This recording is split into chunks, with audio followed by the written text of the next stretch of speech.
Hello everyone, good morning, welcome to roger that. तो देखिए भाई, आज जो हमारा आपका केमिकल इक्वेशन एंड रिएक्शन वाला चैप्टर चल रहा है उसका आ चुका है पार्ट 3। आज जो हमारा थ्योरी पार्ट है और जो हम मोस्टली आपका जो है थ्योरी में पढ़ने जा रहे थे वो थ्योरी हम आज आपका कंप्लीट कर देंगे। अब इसको भी आपका जो है हम दो पार्ट में आपका डिवाइड करेंगे। थ्योरी वाला पोर्शन आपका यहाँ पर ख़त्म हो जाएगा। फिर आज ही की क्लास में आपको बैलेंसिंग द इक्वेशन भी सिखाऊंगा, बैलेंस कैसे करते हैं आपका इक्वेशन। और इसके बाद जब आपको बैलेंसिंग द इक्वेशन आ जाएगी तो उसके बाद हम क्या करेंगे, हम फिर आपका जितने भी क्वेश्चन होते हैं आपका जो है, चाहे वो एनसीईआरटी से गिवन हो चाहे वो बाकी आपका गिवन हो, पहले मैं एनसीईआरटी बेस्ड जितने भी क्वेश्चन होंगे वो सारे आपका एक लेक्चर में कंप्लीट कराने की कोशिश करूंगा या दो लेक्चर में कंप्लीट हो जाएंगे। उसके बाद ही हम आपका दूसरा चैप्टर शुरू करेंगे, एसिड बेस एंड सॉल्ट। ठीक है, तो जब तक आपका ये चैप्टर कंप्लीट नहीं हो जाता तब तक आप बने रहिए और ज़्यादा से ज़्यादा सेशन को शेयर कर दीजिए ताकि आपका जो है लोगों को पता लग जाए भाई इसके बारे में कि क्लासेस हो रही हैं। मुझे पता है आप लोग कहीं और से भी अगर पढ़ते हैं तो भी अच्छी बात है, कोई ऐसा इशू नहीं है, बट अगर आप क्लासेस देख रहे हैं तो आप प्लीज़ कमेंट सेक्शन में लिख के जाया करिए आपको क्लास कैसी लगी है। चलिए तो शुरुआत करते हैं आपका जो है आज के टॉपिक से। देखो, ऑक्सीडेशन की बात होती है। ऑक्सीडेशन आपका क्या होता है, अगर मैं आपका सबसे पहले बात करूं कि ऑक्सीडेशन है क्या, कोई भी चीज जो ऑक्सीडाइज हो रही है। अब सर ऑक्सीडाइज का क्या मतलब होता है, जैसे आपने एंडोथर्मिक और एक्सोथर्मिक बताया था, एक्सोथर्मिक में आपका हीट रिलीज हो रही थी और एंडोथर्मिक में आपका हीट एब्जॉर्ब हो रही थी, क्या वैसा ही है? ना ना बेटा, वैसा नहीं है। देखो, ऑक्सीडेशन में आपका दो चीजें याद रखना। ऑक्सीडेशन में एक तो होता है ऑक्सीडाइज या फिर आपका ऑक्सीडेशन, और एक होता है आपका ऑक्सीडाइजिंग एजेंट। अब ऑक्सीडाइजिंग एजेंट को अगर आप समझेंगे तो ये दोनों अलग अलग चीज है, जरा इनको थोड़ा सा आपका फोकस करेंगे आज की क्लास में। देखो, ऑक्सीडेशन में अगर मैं आपका तुम्हें सिंपल सी बात बताऊं तो ये ऐसी रिएक्शन होती है जिसमें एडिशन ऑफ ऑक्सीजन होता है। एडिशन ऑफ ऑक्सीजन आपका देखने को मिलेगा, ऑक्सीजन आपका जो है ऐड होता हुआ तुमको दिखाई देगा। ठीक है, और अगर मैं आपका बात करूं तो हाइड्रोजन एटम जो होते हैं, हाइड्रोजन, समझ रहे हो मेरी बात, हाइड्रोजन एटम जो आपको देखने को मिलेगा वो हाइड्रोजन एटम इसमें आपका रिमूव होगा।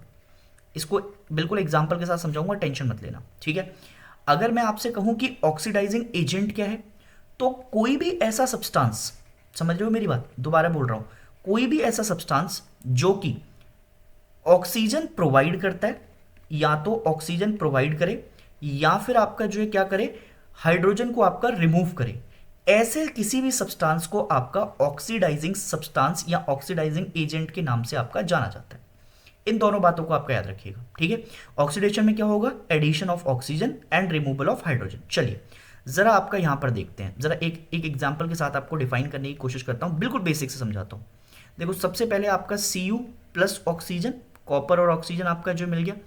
अगर इसका एंड प्रोडक्ट आएगा तो ये CuO मिल जाएगा, ऑल्दो इसकी बैलेंसिंग आपका करनी पड़ेगी हमको, तो ये बैलेंसिंग आपका अब हो गई। ठीक है, अब जरा सुनना जरा ध्यान से, ये जो आपका Cu था, ये Cu आपका अकेला था, समझ रहे हो मेरी बात। जब हमें आपका प्रोडक्ट मिला तो Cu के साथ आपका क्या हो गया, gain of oxidation, which means कि आपका एडिशन ऑफ ऑक्सीजन हो चुका है। अगर एडिशन ऑफ ऑक्सीजन हो चुका है तो मतलब ये सब्सटेंस या फिर ये रिएक्शन ऑक्सीडाइजिंग आपका रिएक्शन के तौर पर काम करेगी।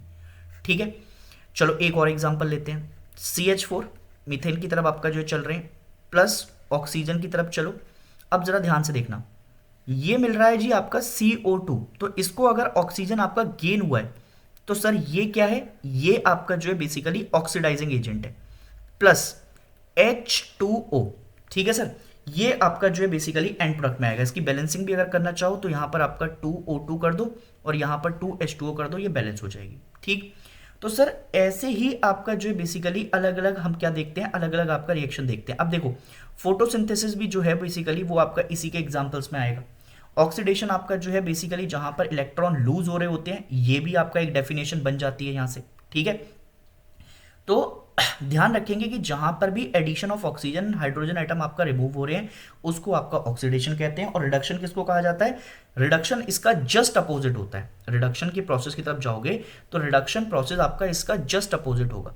रिडक्शन को समझने के लिए आप इतनी बात याद रखिएगा कि जहां पर हाइड्रोजन आपका ऐड होता हुआ दिखाई दे आपको और ऑक्सीजन आपकी आपका क्या दिखाई दे, रिमूव होती हुई दिखाई दे। सर एग्जांपल दोगे क्या? हाँ बिल्कुल दूंगा। देखो, अगर मैं आपको लिख के दूं PbO प्लस C, तो बेटा आपका जरा देखना, PB के साथ आपका जो है PB ऐसे ही रह जाएगा और C के साथ आपका ऑक्सीजन मिल गया। तो जो ये ऑक्सीजन था, ये ऑक्सीजन आपका क्या हो गया, ये लेड था, लेड ऑक्साइड मिल गया। अब ये जो आपका पीबीओ था, इसके साथ जब ओ था, ये ओ आपका रिमूव हो गया। जैसे ये रिमूव होकर आपका सी के साथ गया, विच मीन्स कि आपका हमारा जो ऑक्सीजन है वो आपका रिमूव हो चुका है इससे। तो ये आपका जो रिएक्शन है, ये कैसी रिएक्शन है, ये है सर आपकी रिडक्शन रिएक्शन। कैसी रिएक्शन है, रिडक्शन रिएक्शन।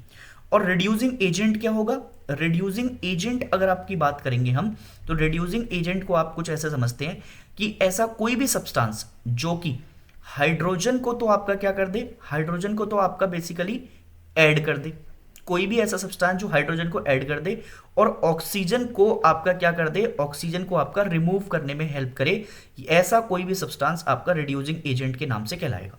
ठीक है। अब जरा कभी कभी आपका एग्जाम्पल में ये आ जाता है, जरा ध्यान से देखेंगे तो आप याद रखिएगा। जैसे फॉर एग्जाम्पल मैं आपको इसी वाले एग्जाम्पल से आपका एक कोशिश करता हूं समझाने की। देखो, अगर मैं एक बैलेंस्ड इक्वेशन लिख दूं, ऑलरेडी बैलेंस्ड इक्वेशन लिख रहा हूं, ठीक है, ये है मेरा आपका 2Pb प्लस CO2। ठीक है। अब देखना जरा ध्यान से, देखो ये जो आपका C है, इसको आपका क्या गेन हो गया, इसको आपका गेन हो गया ऑक्सीजन, विच मीन्स कि अगर ऐड हुआ है ऑक्सीजन तो ऑक्सीडाइजिंग एजेंट होगा। ये कैसा एजेंट होगा, ऑक्सीडाइजिंग एजेंट होगा। और PbO है तो ऑक्सीजन आपका क्या हो गया, लूज हो गया। तो मतलब ये कैसी रिएक्शन हो गई, ये आपका रिडक्शन रिएक्शन हो गई। ध्यान से देखना, जब भी इक्वेशन में आपका ऑक्सीजन लूज हो रहा है तो ऑक्सीजन आपका लॉस हो गया और यहां पर कार्बन के साथ आपका ऑक्सीजन गेन हो रहा है, तो ये ऑक्सीडाइजिंग एजेंट है। तो ऐसी कोई भी आपका रिएक्शन जिसमें ऑक्सीडेशन और रिडक्शन दोनों एक साथ आपका देखने को मिल जाएंगे, दोबारा बोल रहा हूं, ऐसी कोई भी रिएक्शन जिसमें ऑक्सीडेशन और रिडक्शन एक साथ आपका देखने को मिल जाएंगे, ऐसी किसी भी रिएक्शन को आपका रिडॉक्स रिएक्शन के नाम से जाना जाता है। दोबारा सुन लेना, ऐसी कोई भी रिएक्शन जिसमें आपका ऑक्सीडेशन और रिडक्शन दोनों एक साथ देखे जाएंगे, ऐसी किसी भी रिएक्शन को आपका ऑक्सीडेशन रिएक्शन कहा जाएगा। तो सर ये बात आपका समझ में आ गई होगी। ठीक है सर, बिल्कुल समझ में आ रही है। अब जरा एक और एग्जांपल देखते हैं कि सर मेरे तो समझ में नहीं आया, एक और बता देते तो बढ़िया होता। देखो ये देखो Cu प्लस H2O, देखो अब ये Cu है तो ऑक्सीजन जो है, ऑक्सीजन आपका रिमूव हो गया, मतलब आपका रिडक्शन हो रहा है यहां पर। ठीक है। और अगर H2O है तो H2O के साथ आपका देखोगे तो ये H2 के साथ ऑक्सीजन आपका गेन हो गया, मतलब आपका ऑक्सीडेशन हो रहा है। लो, ये भी आपका रिडॉक्स रिएक्शन का एग्जांपल है। ठीक है सर। तो सर ये जो आपका एग्जांपल्स हैं कुछ, ये एग्जांपल आपका किसके एग्जांपल्स हैं, ये रिडॉक्स रिएक्शन के एग्जांपल हैं। अब देखो यहां पर अलग अलग एग्जांपल भी आपका दे रखे हैं, देखना जरा आप। ठीक है। तो ये सर ये है आपकी रिडॉक्स रिएक्शन। अब सर दूसरे नए टॉपिक पर आते हैं जिसको कहते हैं आपका कोरोजन। देखो कोरोजन जो है ना, कोरोजन आपका जो है बेसिकली एक बड़ा ही अच्छा प्रोसेस, जैसे आपका जो है कहते हैं हम इसको एवरीडे लाइफ से आपका रिलेट कर सकते हैं। ये एक ताला है, ताले के ऊपर आपका जो है बेसिकली ये ब्राउनिश कलर की एक लेयर जम गई, इसकी हो गई रस्टिंग। समझ रहे हो मेरी बात, इसको क्या हो गई, रस्टिंग। तो ये सबसे बेसिक एग्जांपल है जो बच्चे को समझाने के लिए आपका दिया जाता है। इसको कोई 10th क्लास का बच्चा भी देखेगा तो वो भी समझ जाएगा कि रस्टिंग ऑफ आयरन आपका टेक प्लेस कर रहा है, तो मतलब एग्जाम्पल आता है कोरोजन का। किसका एग्जाम्पल है, कोरोजन का। तो कोई भी अगर आपका मेटल, ठीक है, कोई भी मेटल अगर अटैक किया है आपका सब्सटेंस के अराउंड, चाहे वो आपका मॉइस्चर की वजह से हो, चाहे वो आपका किसी एसिड की वजह से हो, या कोई और रीजन हो, ठीक है, अगर वो कोरोड हो चुका है, अगर ये कोरोड हो चुका है तो या तो आपका जो है इसके ऊपर ब्लैक कोटिंग आ जाएगी, ब्लैक कोटिंग हो जाएगी, ब्लैक कोट आपका जो है टाइप का दिखाई देने लग जाएगा। या फिर अगर सिल्वर के ऊपर की बात कर रहे हैं तो सिल्वर, चांदी के ऊपर आपने देखा होगा कि चांदी के ऊपर क्या होने लग जाती है, चांदी के ऊपर आपका परत आने लग जाती है ब्लैक कलर की। ठीक है। या फिर अगर कॉपर की बात करें तो कॉपर के ऊपर आपका ग्रीन कोटिंग होने लग जाती है, ग्रीन कोटिंग। कभी मम्मी की आपका जो है पायल देखना तो उस पर क्या होगा, उस पर आपका जो है धीरे धीरे कर कर आपका परत आने लग जाती है काले काले कलर की। ठीक है। कॉपर के ऊपर अगर कोई ग्रीन अगर आपका जो आने लग गया है, और या फिर आयरन के ऊपर ऐसा ब्राउनिश कलर का आपका जो है तुमको दिखाई देने लग गया है, तो मतलब ये समझ लो कि तुम आपका रस्टिंग ऑफ आयरन देख रहे हो। ये रस्टिंग ऑफ आयरन का सबसे बढ़िया एग्जांपल है। अगर इसकी आपका एक रिएक्शन मैं तुम्हें बढ़िया से दिखाऊं, जैसे रस्टिंग ऑफ आयरन मैंने लिख ही दिया है, तो रस्टिंग ऑफ आयरन को आपका ऐसे लिखते हैं, Fe आयरन हो गया और ऑक्सीजन के साथ आपका रिएक्ट करेगा तो हम प्लस, अब देखना जरा, प्लस में 2xH2O, ठीक है, और ये हमको देगा आपका जो है Fe2O3, ये रस्ट हो रहा है। ठीक है। 2H2O, इसको बैलेंस कर देते हैं। तो बैलेंस करने में आपका जो है सबसे पहले 4Fe, क्योंकि 4 पार्टिकल हैं, ठीक है। यहाँ पर 2H2H2, ठीक है, 2 यहाँ पर लगा दो, Fe2O3, और ये हो गई, ठीक है। तो ये सर आपका जो है रस्टिंग ऑफ आयरन का आपका एग्जाम्पल भी देखने को मिलता है, ठीक है सर। अगर मैं इसकी बात करूं कि सर इसको बचाया किस तरीके से जा सकता है, तो जरा सुनना। बचपन में आपने आपका जो है अपनी मोटरसाइकिल की या साइकिल चलाई होगी बहुत ज़्यादा। अगर आपकी चेन देखी हो आपने चलाते हुए, तो चेन में क्या होता था, चेन आपका बहुत दिनों तक खड़ी कर देते थे तो उस पर ब्राउनिश कलर आपका आ जाता था। फिर तुम आपका साइकिल वाले भैया के पास जाते थे, वो आपका ग्रीस लगा कर देते थे तुमको, हाथ तुम्हारे काले हो जाते थे, उन्हें बना भी करते थे कि बेटा इस पे हाथ मत लगाना, नहीं तो हाथ तुम्हारे काले हो जाएंगे। या फिर घर के दरवाजे तुमने देखे होंगे, घर के दरवाजे जब आपका आवाज करने लग जाए, चू चैं ऐसे आवाजें आने लग जाए उसमें से, तो उसमें ऑयलिंग आपका जो है भर देते हैं हम। ऑयलिंग का मतलब यह है कि वो स्मूथ कर देता है प्रोसेस को, ठीक है। या फिर अगर और देखोगे तो और इसके अलावा आपका जो है बेसिकली कभी तुमने देखा हो कि जब हमारे दरवाजे होते हैं घरों के, तो उनके ऊपर ब्राउनिश कलर आ जाता है, तो हम उस पर क्या करवाते हैं, पेंट करवा देते हैं, तो उससे आपका जो है रुक जाती है। या फिर गैल्वेनाइजेशन, गैल्वेनाइजेशन आपका जो है बेसिकली एक सब्सटेंस होता है, इसमें क्या कहते हैं, जब भी आपका जो है देखोगे तो कोटिंग ऑफ जिंक हो जाती है। गैल्वेनाइजेशन को आपका सिंपल सी भाषा में समझाऊं तो हम जिंक की आपका कोटिंग करवा देते हैं किसी के ऊपर। और फिर एक आपका और मेथड होता है जिसको कहते हैं इलेक्ट्रोप्लेटिंग, ठीक है। ये कुछ मेथड है जिनसे हम क्या कर सकते हैं, जिनसे हम आपका जो है बेसिकली इसको रोक सकते हैं कोरोजन को आपका होने से, ठीक है सर, क्लियर है। अब अगर रेंसिडिटी की बात करें तो रेंसिडिटी को आपका मैं इस वाले आपका एग्जांपल से समझाना शुरू करता हूं। लेस के आपका जो है बेसिकली पैकेट सबने खाए होंगे, अगर तुमने फ्रेंड्स देखा है तो उसमें आपका जो है Doritos, Doritos we are running out of Doritos, ठीक है। तो भैया वो आपका जो है भरा सा पैकेट होता है, उसको फाड़ो तो आपका उसमें थोड़ा सा आपका क्या देखने को मिलता है, चिप्स, इतने से जरा से। तो होता क्या है कि जब भी आपका जो हमारे फैट्स होते हैं और जो ऑयल होते हैं, अगर वो ऑक्सीजन के कांटेक्ट में आपका आ जाएंगे, अगर वो ऑक्सीजन के कांटेक्ट में आपका आ जाते हैं, तो उससे होता क्या है कि उनमें पंजेंट स्मेल डेवलप्ड हो जाती है। पंजेंट स्मेल होती है जो आपका बदबूदार होती है। तो अगर पंजेंट स्मेल आपका डेवलप्ड हो जाएगी तो वो खराब हो जाएंगे, किसी काम के नहीं होंगे। इसीलिए जैसे ही उसकी पैकिंग करते हैं तो पैकिंग में तुरंत उसको नाइट्रोजन गैस आपका भरकर और उसको पैक कर देते हैं। समझ रहे हो मेरी बात। तो जैसे ही आपका नाइट्रोजन भरी और इसकी पैकिंग करी, तो फैट और ऑयल को आपका बेसिकली बचाने के लिए, जिससे आपका वो सड़े गले ना, इसका हम मेथड यूज करते हैं। क्या हम मेथड यूज करते हैं, नाइट्रोजन गैस वगैरह। इसी प्रोसेस को आपका कहा जाता है रेंसिडिटी, ठीक है। कि is the development of unpleasant smell in fat and oils which are often accomplished by change in texture and appearance. कुछ भी चेंज हो सकता है। अब अलग अलग तरीके के होते हैं, जैसे हाइड्रोलाइटिक रेंसिडिटी, ऑक्सीडेटिव रेंसिडिटी, ठीक है। तो ये आपका जो है इधर देखेंगे। अब पहले प्रिवेंटिव सुन लो। प्रिवेंटिव में आपका जो है बेसिकली, जैसे अभी तुम्हें एक एग्जांपल दिया, नाइट्रोजन आपका जो एग्जांपल आप रख सकते हैं। नाइट्रोजन का अगर एग्जांपल है तो नाइट्रोजन को आपका जो है बेसिकली गैस में भर दो, ठीक है। या फिर आपका एड एंटीऑक्सीडेंट, या फिर कोई एयर टाइट कंटेनर आपका इस्तेमाल कर लो। इसके अलावा आपका जो है कई बार तुमने कोई प्रोडक्ट सुने होंगे कि आप प्रोडक्ट को आपका कहां पर रखो, कोल्ड एंड ड्राई या फिर कोल्ड एंड डार्क प्लेस के अंदर आपका रख दो। तो कोल्ड एंड डार्क में रख दोगे तो उससे क्या होगा, वो बच जाता है। समझ रहे हो मेरी बात। या फिर उनकी वैक्यूम पैकिंग आपका जो है बेसिकली कर दो तुम। तो ये कुछ मेथड होते हैं जिससे आपका क्या हो सकता है, जिससे हम आपका जो है बेसिकली रेंसिडिटी को प्रिवेंट कर सकते हैं। समझ रहे हो मेरी बात। रेंसिडिटी को क्या कर सकते हैं, प्रिवेंट कर सकते हैं। कोई दिक्कत कोई परेशानी, ठीक है। अगर आपका जो है इसमें कोई दिक्कत कोई परेशानी नहीं है, ठीक है, तो अब देखना, कल मैंने तुम्हें आपका जो है एक वो पढ़ाया था, क्या नाम है उसको देखिएगा आप, क्या नाम था उसका जो हम कल पढ़ रहे थे, रिएक्टिविटी सीरीज, ठीक है। तो रिएक्टिविटी सीरीज का एक निमोनिक भी होता है, ठीक है। अगर तुम आपका उसको याद रखना चाहो, देखो, please send cats, monkeys and zebras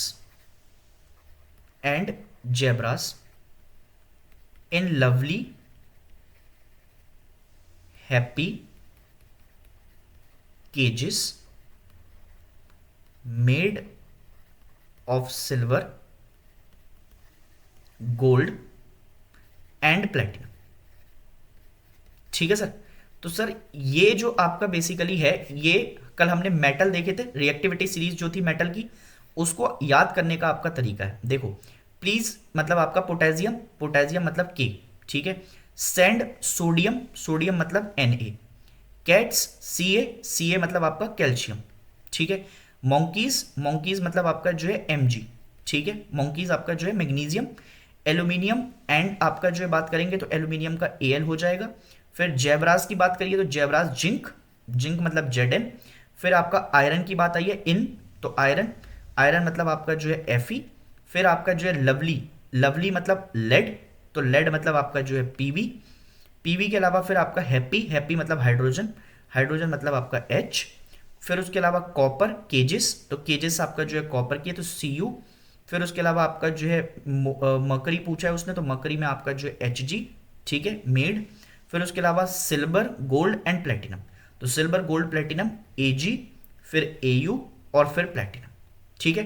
तो ये याद रखने का आपका जो है बेसिकली एक निमोनिक भी है, इसको आप अच्छे से आपका याद कर सकते हैं, ठीक है जी। इसको आपका जो क्या कर सकते हैं, आप याद कर सकते हैं, ठीक है सर। तो सर ये तो आपने जो है बता दिया हमें कि कैसे आपका जो है क्या होती है, कैसे आपका जो है तरीका है इसको याद करने का। बहुत बढ़िया सर, ये तो आपने सही चीज़ बता दी। अब आपका जो है इसको तो हम याद कर भी लेंगे। चलिए सर, अब आज का जो सबसे इंपॉर्टेंट मुद्दा है वो होता है सर आपका जो है कि कैसे किसी भी आपका रिएक्शन को पहचाने कि वो केमिकल रिएक्शन बैलेंस है या नहीं है। अगर वो नहीं है तो उसको किस हिसाब से आपका जो है बैलेंस हम कर सकते हैं। चलिए बहुत बढ़िया बात है। तो मैं आपके सामने आपका सबसे पहले एक बढ़िया सा क्वेश्चन लिख रहा हूं। देखो सबसे पहले आपका जो है एक मैग्नीशियम मैंने ले लिया, प्लस आपका एक ऑक्सीजन मैंने आपका ले लिया, ठीक है। और मुझे प्रोडक्ट में जो आपका देखने को मिल रहा है वो देखने को मिल रहा है मैग्नीशियम ऑक्साइड। अब जरा ध्यान से सुनिएगा, एक बहुत ही इंपॉर्टेंट बात आपका बताने जा रहा हूं, बिल्कुल बेसिक से आपका बताऊंगा, ठीक है। देखो ये एरो जो है ना, इसका एरो की जिधर आपका ये बना हुआ हो ऐसा एरो, इसके आगे की कोई भी चीज अगर होगी तो वो प्रोडक्ट कहलाएगी, वो हमेशा आपका प्रोडक्ट है। और इसके जो आपका बेसिकली पीछे की तरफ है जिधर कोई एरो बना हुआ नहीं है, वो हमेशा आपका रिएक्टेंट कहलाएगा। क्या कहलाएगा, ये हमेशा रिएक्टेंट कहलाएगा, ठीक है जी। बहुत बढ़िया बात है सर। चलो अब अगर मैं आपका मैग्नीशियम लिख दूं तो मैग्नीशियम मतलब मेरा आपका Mg हो गया, ऑक्सीजन मतलब आपका मेरा O2 हो गया। और सर मैग्नीशियम ऑक्साइड का मतलब हुआ, सर मैग्नीशियम मैंने ऐसे लिख दिया, ऑक्साइड आ गया तो MgO आ गया। अब सबसे पहले आपको क्या करना है, आपको जो है एक टेबल बना लेनी है, ठीक है। आपको क्या कर लेनी है, एक टेबल बना लेनी है, बिल्कुल बच्चों की तरह समझा रहा हूं जैसे 10th क्लास में समझाते हैं। एक तरफ आप लिख लो आपका रिएक्टेंट और एक तरफ आप लिख लो आपका प्रोडक्ट, ठीक है सर। यहां पर लिखो आपका Mg और यहां पर लिखो आपका ऑक्सीजन। अब देखो ना तो यहां पर एक है, ना यहां पर कहीं दो है, ना यहां पर कहीं तीन है, तो मैग्नीशियम के जो रिएक्टेंट में आपका एलिमेंट है वो एक ही है। कितने हैं, एक ही प्रोडक्ट, एक ही एलिमेंट है। ऑक्सीजन के दो आपका बेसिकली एलिमेंट है, क्योंकि ये 2 आपका लेकर बैठा है तो ऑक्सीजन के पास आपका 2 हो गए। Mg की तरफ जाऊंगा तो प्रोडक्ट में भी मुझे आपका कुछ दिखाई दे रहा है तो उसके पास एक ही है। और ऑक्सीजन में अगर आपका जो है बेसिकली देख रहा हूं तो यहां पर भी एक ही है, यहां पर एक्स्ट्रा में कुछ नहीं है। तो अगर Mg आपका यहां पर देखने को मिल रहा है मुझे, तो Mg के पास एक है, तो ऑक्सीजन के पास 2 हो जाएं तो ये क्या करूं, तो यहां पर कभी भी आपका जो है बेसिकली ऐसे नहीं लिखेंगे, इसको आप यहां पर सामने की तरफ लिखेंगे, ठीक है। अब ये क्या हो गया, अब ये 2MgO, तो ऑक्सीजन के कितने आपके एलिमेंट हो गए, 2 हो गए मेरे पास। तो ये भैया आपका 2 हो गए। बट दिक्कत क्या हो गई कि ये जो आपका बेसिकली Mg है इसके भी तो 2 हो गए, क्योंकि ये पूरे में मल्टीप्लाई हो रहा है। तो सर कुछ मत करो, आप यहां पर भी आपका 2 लगा दो। अब देखो 2Mg प्लस O2 और 2Mg और O, तो दोनों आपका जो ये क्या हो गई है, ये आपका बैलेंसिंग दिख रही है आपको, ठीक है सर।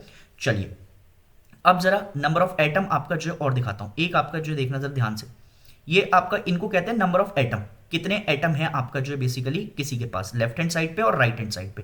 अब लेफ्ट हैंड साइड को आपका रिएक्टेंट कह दिया और राइट हैंड साइड को आपका प्रोडक्ट कह दिया। चलिए जरा एक और देखते हैं। जैसे देखो Zn प्लस H2SO4, ये सल्फ्यूरिक एसिड है, H2SO4 जिंक हो गया ये। इसके अलावा अगर आपका बात करेंगे तो ये रिएक्ट कर रहा है आपका ZnSO4 के साथ। अच्छा अब देखो ZnSO4 के साथ रिएक्ट कर रहा है तो Zn मतलब हाईली रिएक्टिव है। ये कैसी रिएक्शन कहलाएगी, ये है सर आपकी डिस्प्लेसमेंट रिएक्शन। पढ़ा चुका हूं मैं, अब आपका याद होनी चाहिए आपको ये कि सर जब भी हाईली रिएक्टिव एलिमेंट आपका लेस रिएक्टिव एलिमेंट को रिप्लेस कर रहा है तो ऐसी रिएक्शन को आपका क्या कहेंगे, डिस्प्लेसमेंट रिएक्शन। बहुत बढ़िया। तो ZnSO4 प्लस H2 आपका ये आ गया, ठीक है। अब क्या करो, फिर से प्रोडक्ट बना लो। Zn की तरफ आपका जाओगे तो Zn के number of atom in reactant कितने हैं, तो सर एक ही है मेरे पास, तो मैं सर आपका यहां पर एक लिख दूंगा। और सर Zn के आपका number of atom right hand side पर कितने हैं, तो सर मेरे पास एक ही है, तो लिख दो, एक लिख दो। अब आ जाओ हाइड्रोजन की तरफ, तो हाइड्रोजन के नंबर ऑफ एटम आपका जो है मेरे पास रिएक्टेंट में कितने हैं, सर दो हैं। और सर इधर कितने हैं आपका प्रोडक्ट में, सर दो हैं, दोनों बैलेंस्ड है, लिख दो, कोई दिक्कत नहीं है। अब आओ आपका जो है बेसिकली एस की तरफ, ठीक है, SO4 में एस की तरफ आपका देख लो, तो यहां पर भी एस का एक ही है और यहां पर भी एस का एक ही है, तो एस आपका जो है बेसिकली एक एटम इधर है, एक एटम इधर है। फिर आते हैं सर आपका O की तरफ, ऑक्सीजन, तो ऑक्सीजन के आपका चार इधर हैं और चार ही आपका इधर है, विच मीन्स कि अगर चार ये हैं और चार ये हैं, तो एक आपका मेरे पास आपका किस में है, रिएक्टेंट में, एक आपका प्रोडक्ट में, बैलेंस्ड। हाइड्रोजन दो है बैलेंस्ड, एस एस एक है बैलेंस्ड है, ऑक्सीजन ऑक्सीजन बैलेंस है, चार चार है।